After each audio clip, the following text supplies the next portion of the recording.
Hello, Sparkles of Gold here. Today we're going to talk about Mercury and Gemini going retrograde on May 10th. You ready for this? I am. I'm going to show you some dates and times, give you a couple little chapters in this story, maybe some advice from someone who actually has Mercury and Gemini in their chart and has been through this in their lives many times, who has a dialed in connection to Mount Olympus. I go back and forth all the time. I've been doing this for decades. So please listen to what I have to say. I hope the message comes through. You see what I did there? All right. So listen, I'm going to pull up a chart here and we'll talk about this retrograde that's going to happen. Here we're looking at a chart here. I have it. It says Mercury and Gemini station RX. What does RX? Well, that's retrograde. And then what happens when a planet goes retrograde in the astrology world?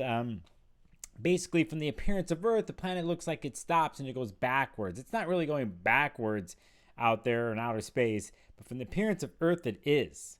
Okay, so that happens on May 10th, 4:47 in the morning Pacific time, where I'm at. Here is Mercury. There's the little glyph of Mercury. See that little guy? He's got those little horns, you know what I'm saying? The little trickster right there. And there's 4 degrees Gemini. In this program, by the way, the red means this planet is retrograde, right? So if I could just pick some other planet here like Venus and Aries, it's black, just so you know. Anyway, so this is red here. That's the moment where Mercury stops and then starts to transverse back over an area it just came over since actually April 26th.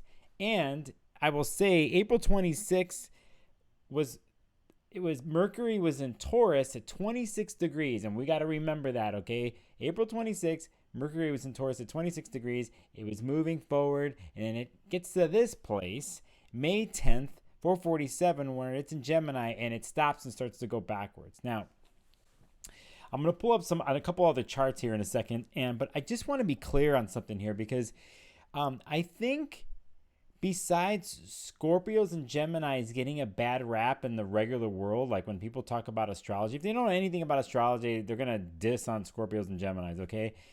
Interestingly enough, those are the two things that are closest to me, and I love those two signs. Okay, so anyway, you hear that, and then you hear Mercury in retrograde. Even if people who don't believe in astrology, don't care about it, they want to make fun of it, they're going to say those words, Mercury in retrograde. And you can see the memes about it that have come over the last 5 years, all the stuff that you see. It's in the air. It's in people's languages, even if they don't care about it. So I find this fascinating about Mercury's story, and also like how it's misunderstood or not known about, researched, or what it really means. The next level of this has to do with like the fear that's involved with a planet going retrograde, especially with Mercury, and what you hear about it. Like, don't do this and don't do that. Don't sign this, don't sign that. Now, there's a little bit of truth to that, but I also will say that it all depends on a person's chart, their individual chart, and their connection to a particular transit. So there's that. I will tell you several things in this video here in a second, okay? So first I want to say is this stopping here that you see where my cursor is, it stops and it's going to go backwards, retrograde, for 3 weeks, approximately. That's how it works a lot of the time. Sometimes it's a little shorter, sometimes a little longer, but just remember that, 3 weeks, okay? And then after that, it's going to stop again, stationed, and it's going to station forward, and it's going to move forward, and it's going to go over that whole period in space it just went backwards over. So there's actually like 3 times that this space and time, this little space and time that Mercury goes over, it's like total of 3 times. So saying that and giving you just a little bit of a definition of that, what I will tell you next is to not be afraid and to be aware of what you do and how you do it in the timing of things. Now, for instance, retrograde, what it really is, from my point of view, and a lot of other astrologers talk about this. Some are hardcore about this stuff. They think differently. But for me, if you think about the words revisit, you're revisiting, re-accessing something, recalibrating, right? So I got these words: reaccess, recalibrate, revisit. The easiest one is review. You're reviewing. So Mercury in the astrology world, there is the little glyph again. Mercury's there, and I'll just go to here. This planet and what it represents is the mind, ideas, thoughts, and opinions. And in astrology, rules many things. How something gets from point A to point B, how something is communicated, in what forms it's communicated. And there's different ways. There's the way you can hear my voice right now. There's hands, there's writing, there's emails, there's messages, there's all types of things. Things getting delivered from here and there, okay? Transported from here and there, okay? So a lot of times when you hear of things during Mercury retrograde, it's like there was a breakdown at the airport and some system went on a failure and it closed the whole airport down, and see something that's ruling something from going here to there, okay? So some computer company decides to put their launch, a new software launch during the retrograde, and there's some problems with it after they do it. Well, that software launch has to do with things communicating to each other in the program, so on and so forth. Do you see what I'm saying here? Okay, so it's a mind thing. It's ideas, thoughts, and opinions. And when, interestingly enough, in the Mercury being in the sign of Gemini, that's where it's at its best. It's at home there. That's where it flows. That's where it just is so dialed in and so swift and so actionable with the mind.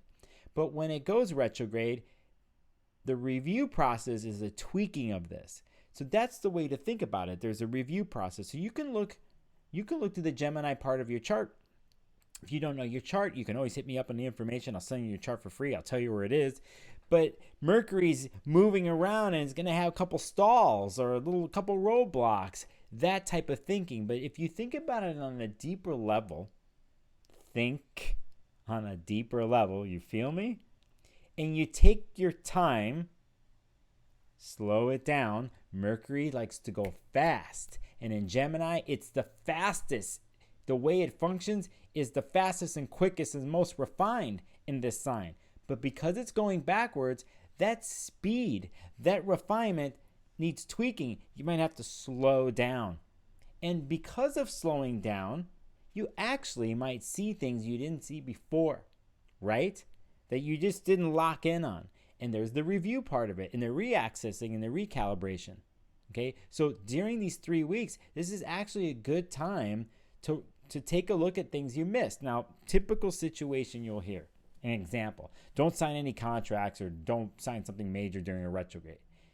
I will say there's a little bit of truth to that because it depends on the person in the chart, right? So, that type of thing, that type of thing is true, but there's reasons for it, I think. And I tell clients, if that's the only time you need to sign something, that's the only time. Just expect to like review and relook at a contract, or expect something to come out of the blue later on, or there's a detail that you miss. But if you are aware and looking out for these things, that's when the retrograde's in your favor. I'll tell you, on a personal level, I put things for sale during the Mercury retrograde in Gemini. I actually get a lot done. These things that have to do with going from here to there, little tasks, little details that I might not have seen before. And this is even before the retrograde happened. They come up, and I'm excited to actually get to those details and to discover them, and then to review and recalibrate, and then slowly put it into motion. And even then, after that, I know I'll have to keep an eye on it, but there's some sort of gleaming tidbit or pieces of knowledge that come during a retrograde like this with Mercury and Gemini. So I just went on a quick rant about that because I don't want people. I think this can be an amazing time. Are there snafus? Is there miscommunication that happens? Yes, there is. And can it lead to some caustic situations and difficult situations? Yes, it can. But again, if you are aware of this and aware when the so-called snafu happens, or it didn't work, or there was a breakdown, or your computer didn't turn on, that kind of thing, is like, okay, I got to take it slow and have a certain vision and attitude with all this, and review and recalibrate, and reaccess the situation. Feel me? All right, I'm going to show you something here. Now, here's a chart I want to show you that's actually part of this retrograde story. And this has to do with the new moon that's happening on May 30th, 4:30 in the morning. And damn, these are early charts I'm showing you, at least from my end. And here is the moon and the sun together. That's when a new moon happens in Gemini at 9 degrees. There it is, 9 degrees. Well, what planet rules Gemini? Mercury, who's still at this point currently retrograde in Taurus. But look what degree it's at, 26 degrees Taurus. Now, Mercury in Taurus, you look at the planet that rules Taurus, and that's Venus, right? And there's Venus in Taurus. But here on the other end is Scorpio, which is ruled by Mars, and there's Mars in Aries. The reason why I'm saying this is because the lunations that have been happening this past 6 months and more, all the way back into the winter of 2021, they've been pretty much ruled by Mars and Venus, and they've been involved. Now here, this is another volatile, I think another somewhat sparking, volatile, electric new moon because of Mercury ruling Gemini and it retrograde. But there's Uranus at 16 degrees in Taurus, close to the node of 22 where the eclipses have been happening. Mars is involved here because it rules Scorpio. And then we go here and it's in Aries and it's with Jupiter. This is like a powder keg of fire in a sense when on one part of this lunation. And, you know, we know that this Jupiter and Aries transit that's happening and Mars and Aries be there, this assertion of will, assertion of self. You know, it's important to put myself first out there, and then the process of building confidence with all that. But a lot of times things like that need and come through the word and how things are communicated. So even though by degrees, here's 3 and 4 Aries, Mercury's all in 26, it's not close. But right here, 3 and 4 degrees Aries we're getting close to 9 degrees here. And fire and air get along. Air really makes fire come out, you know. So you could see the connection that Mercury has in all this, because of its connection to the nodes and the moon's nodes, and it ruling Gemini, and Gemini at 9 degrees here, this new moon, connected to 3 and 4 degrees of fire. Okay? I just want to show you that, besides the other charts that I'm showing you about retrograde, because this is a big part of it. It's within so many days here where there's the next step in all this with the Mercury retrograde story. And we get to June 3rd, 1 o'clock in the morning Pacific time, and here's Mercury here. Now stopping and wanting to move forward. And look what degree that it's at. 26 degrees of Taurus. It passed through this degree April 26th. And it's about to go over all the degrees until we get to June 18th. I should just put the chart up there. June 18th will be back at 4 degrees of Gemini, where it started on May 10th. So you could see how it's a layered story, and how the space that it went over first, stopped, went over again, stopped, one more time through that space. So there's like 3 periods of time where you're getting to look at something and getting to look. But that's the best thing about this, is because then you can be really refined with your mind, tweak what you have to, and take use of it into your advantage. As someone who is really connected to a transit like this, amazing things are seeded here. And for the last, I will say, a year and a half plus, Mercury's been going retrograde the 3 times a year that it does in air signs. And we're finally going to get past that, like Mercury being retrograde in Aquarius. where it was earlier this year, Mercury retrograde last fall with Libra, and then here we are with Gemini, and we've done this a couple times, and we're about to be done with it. So if you Geminis out there who've had some funny stuff going on last year around this time when Mercury was retrograde, you won't have to do this for a while. The retrograde is going to happen in another sign. So there's that. I'm going to miss it, actually, but there you go. So you see it turning direct there. I'm just going to try to see if I can pull another chart, and actually I will. I'm going to show you something here because it's going to look funky. But actually, here's June 18th.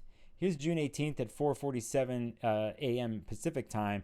And there is Mercury at 4 degrees, where it was on May 10th when it first stopped to go backwards. So you could see now the process. You could see the timeline that's going on here. I'm going to give you an interesting tidbit to all this. Because Mercury, and at this point we're in the Gemini birthdays. On June 18th, we're almost done with the Gemini birthdays. But then, eventually Venus is going to come into Gemini, all that stuff that's going to happen. Okay, so whatever. Okay, whatever. This retrograde period that Mercury does in Gemini is connected to something very interesting that happens at the second part of this year. And I think one of the biggest transits of 2022, and that has to do with Mars going into Gemini in August of 2022 and then going retrograde in Gemini. And that process isn't 3 weeks. It's a lot longer. It does the stop, go back, stop, go over and back. But it's like 6 months of Mars being in Gemini. And some of the degrees that it deals with in that point are actually connected a little bit here to this retrograde.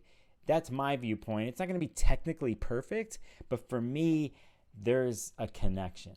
So, is Mercury in Gemini a hardcore weird thing? It can be, but it really isn't. And if you take advantage of this and review how you acquire knowledge, and on a quick level, your facts, the words, the vessels, and the tools that you use to get something from A to B, to how you communicate, the versions of it, and look specifically to, the parts of your chart, you can actually get a lot of things done. And it sets you up, in a sense, at least for the first couple months of summer, where there's some more Gemini energy coming in and things will flow, if you know what I mean, up here. I hope you enjoyed the video. That's hopefully a quick version of Mercury in Gemini, my version at least, as someone with Mercury in Gemini. See you on the next video.